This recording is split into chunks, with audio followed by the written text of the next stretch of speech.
Bonjour à tous, alors je vous propose ici un exercice sur les suites arithmétiques.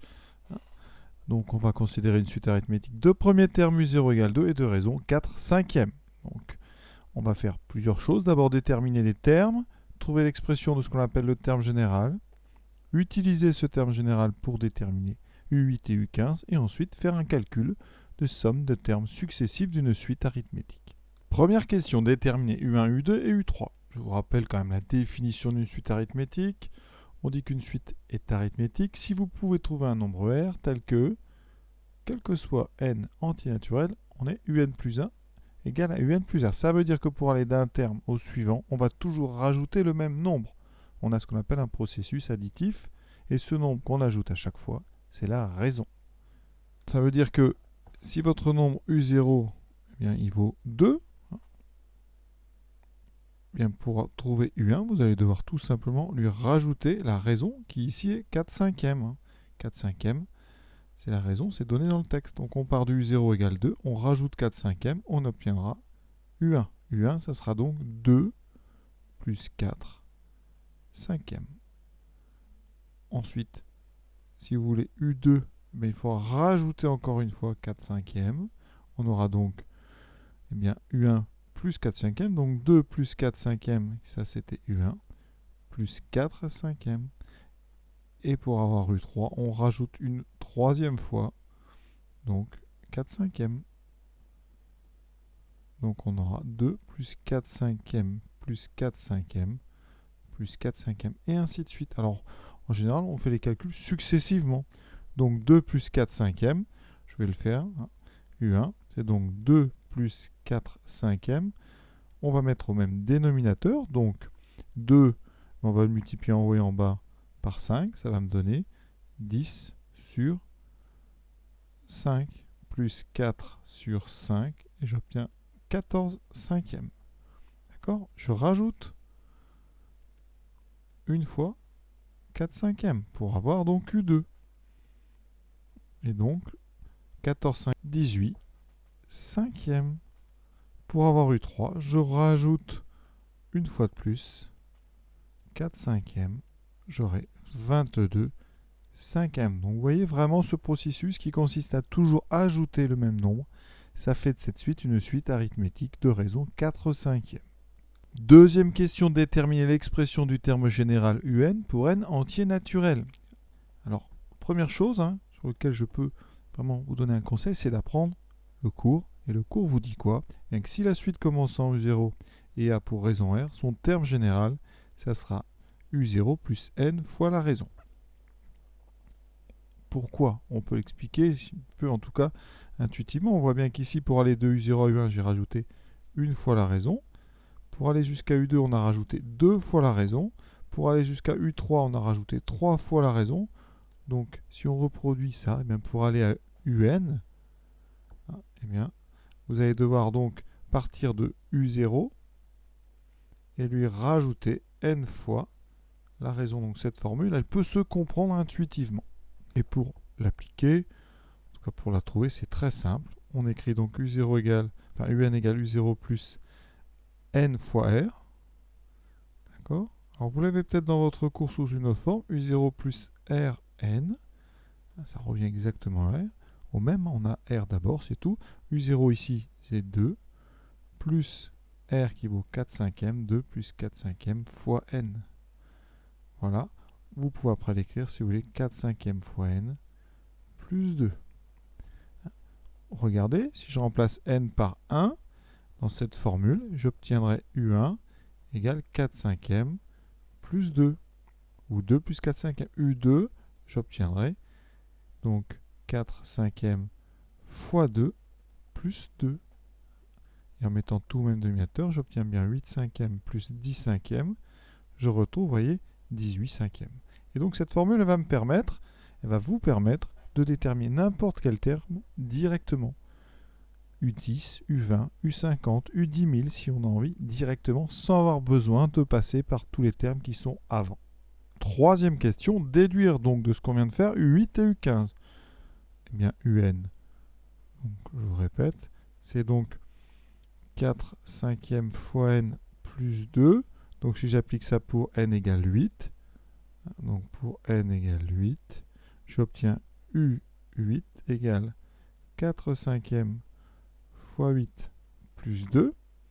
On multiplie une fraction par 4 cinquièmes, donc uniquement le 4 est multiplié par 8, ça me fait 32 cinquièmes plus 2, donc plus 10 cinquièmes, et donc 42 cinquièmes. Pour U15, eh bien, on fait exactement la même chose en remplaçant n par 15. J'aurai donc U15 égale à 4 cinquièmes fois 15 plus 2, donc 4 fois 15, 60 cinquièmes plus 10 cinquièmes, ce qui me donne 70 sur 5. Alors si on doit simplifier, en divisant par 5, ça fait 14 sur 1, donc ça fait 14. Pour 42 cinquièmes, si vous voulez des nombres décimaux, ça tombera juste. 40 sur 5, ça fait 8, et 2 sur 5, ça fait 0,4, donc ça doit faire 8,4. Commençons un petit peu à programmer dans le mode des suites. Alors ici, ma formule est là, donc je prends menu et je vais dans menu récurrence. Ici, je vais rentrer tout simplement. Donc, je vais faire un petit peu de nettoyage. Voilà, on efface cette suite qui était déjà là. Donc ici, je vais dire que ma suite, donc c'est la suite AN plus 4, donc divisé par 5. Ensuite, j'indique que A0, donc U0, c'est 2. Voilà, et vous allez voir, j'ai juste à mettre table et j'ai tous les termes qui se calculent les uns après les autres. Donc U0, U1, U2, U3, U4, etc. Et vous allez voir, U8, c'est bien 8,4 et U15, c'est 14. Et si vous appuyez ici sur GPLT, Graph Plot, vous avez ici la représentation graphique de la suite qui, eh bien, a une particularité, c'est que tous les points sont alignés. Ça, c'est caractéristique des suites arithmétiques. Pour ceux qui ont une Texas, eh bien, je vais vous apprendre à le faire. Si vous ne savez pas le faire, vous allez donc premièrement dans seconde, alors je sais pas, seconde mode. Et ici, à la 5e ligne, vous allez indiquer que vous voulez travailler dans le mode suite. Je valide. Ensuite, je sors de là et je vais dans F2X. Vous voyez que vous avez maintenant un mode spécial. Voilà, j'annule tout ce qui est déjà là pour vous montrer. Voilà. Et je vais écrire que UN plus 1 est égal à UN plus la raison. Je dois donc écrire UN. Le U, vous allez le trouver au-dessus du 7. Donc je mets seconde 7 et vous voyez, j'ai un U qui s'est écrit. J'ouvre la parenthèse. J'utilise la touche XT-θN qui permet de mettre les variables. Vous voyez, je viens d'écrire UN plus 4 divisé par 5. J'indique dessous U0. U0 vaut 2. Et je n'ai plus et maintenant qu'à aller voir dans le tableau de valeur. Alors évidemment, ma table, je vais regarder. Il faut qu'elle parte en 0, qu'elle aille jusqu'à 100. C'est parfait. Donc tableau de valeur. Le voici, tous les termes. En plus ici, vous voyez, c'est mis sous forme de fraction. Donc U1, U2, U3, U4, etc.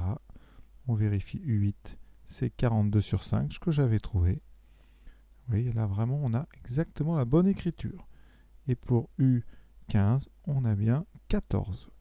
Et pour être complet, si vous appuyez sur seconde graphe, si vous appuyez sur graphe, vous aurez ici une représentation graphique de la suite qui a la même caractéristique que tout à l'heure. Tous les points ont l'air alignés. Si vous n'aimez pas cette fenêtre, eh bien vous allez la changer. Donc vous pouvez la changer ici. Donc si c'est une suite, bon là il y a un x minimum, donc moins 50, je vais mettre moins 10. Quand on est chez les suites, effectivement il vaut mieux commencer les x en 0 et aller assez loin. Vous pouvez mettre par exemple, pas 50, on va voir, graphe. Et vous voyez tous les points, bon ça monte très vite, donc j'aurais dû plutôt mettre un très très grand y. Y max, je vais mettre 100 pour vous montrer. Donc tous les points qui sont bien alignés et j'appuie sur pas. Voilà, graphe. Non, graphe. Et vous voyez, on a bien ici une forme alignée. Dernière question, calculer la somme S égale à U8 plus U9 plus U10 jusqu'à U15. Alors, la particularité de cette question ici, c'est qu'on commence à U8. Et donc il existe une formule que je préfère retenir en français qui dit que quand on fait une somme de termes consécutifs d'une suite arithmétique, eh bien on doit calculer le nombre de termes et multiplier par la moyenne des extrêmes. Alors, ici, ça veut dire quoi? Combien de termes? On part de 8, ensuite on a U9, U10, etc. jusqu'à U15. Pour calculer le nombre de termes, eh bien vous allez faire 15 moins 8 plus 1. 15 moins 8, et vous rajoutez 1, ça fait 15 moins 8, 7 et 1. Vous avez 8 termes. Si vous avez un doute le jour d'une épreuve, vous pouvez compter sur vos doigts. Ou sinon, il y a une autre façon, un petit peu astucieuse. Combien y a-t-il de nombres de 8 à 15? Eh bien, vous faites moins 7 à tous les nombres. Donc, moins 7, ça veut dire que 8 va passer à 1. Et 15 va passer à 15 moins 7, va passer à 8. Donc, on a bien 8 termes ici. Donc, si en décalant, vous en avez 8, eh bien, c'est que vous en avez 8 au départ. Mais pensez bien que c'est toujours un petit peu délicat d'avoir le nombre de termes. Donc, nombre de termes ici, c'est donc 8. La moyenne des extrêmes, ça c'est simple, on prend le premier, 8, on lui ajoute le dernier, et on divise par 2. Ça c'est donc la moyenne des termes extrêmes, c'est-à-dire celui qui est écrit en premier, celui qui est écrit en dernier. Et donc la somme, eh bien, vous la trouverez en prenant donc 8 fois, c'est-à-dire le nombre de termes multiplié par cette moyenne ici, U8 plus U15 sur 2. 8 fois donc U8, je l'ai déjà calculé, c'était 8,4 plus 14 sur 2.